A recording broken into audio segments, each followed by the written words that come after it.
Shame that tune! Let's bring up our very first contestant. Please give a warm welcome to Alison Yocum.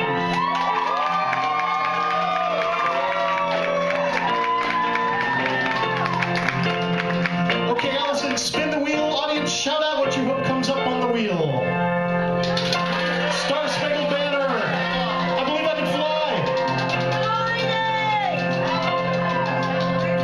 Good spin, good spin.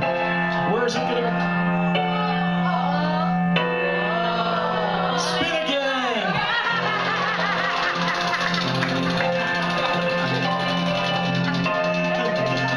What a great spin. I wish all spin through suspenseful.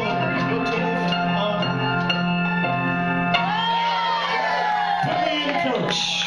Center field. Center field. Okay. Also, you have 3 minutes to shame that tune. On your mark, get set, shame. Okay, the year is 2007. I just graduated from college with an education degree. So I decide, teachers.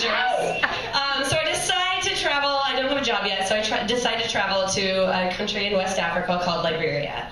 Now at this point, and teach there for the summer. So at this point in my life, I've never been out of the country, let alone a third world country. So I'm, pretty nervous at this point, but I get there. Staying at this apartment in Monrovia, and I don't know if you know much about Liberia, but they were at this point we're recovering from a civil war. So I get to my apartment and I'm looking around and it's like, okay, looking pretty good. I see like a kitchen, I see a toilet. This is exciting. But the thing is, they're still recovering from this war, so they don't have running water yet. So my first night there, I'm really overwhelmed. There's a lot of people staying there. They try to teach me how to use this toilet. Because you look in and it's a regular toilet, but essentially you have to take this big bucket of water and like pour it in order to flush it. So I'm like, oh, I can figure that out. That's totally fine. Like I test the waters that night, pee, and I was like, oh, it didn't flush. And so then that makes me nervous, because then I'm like, what's going to happen when other things have to happen? And so it's day 2. Haven't pooped.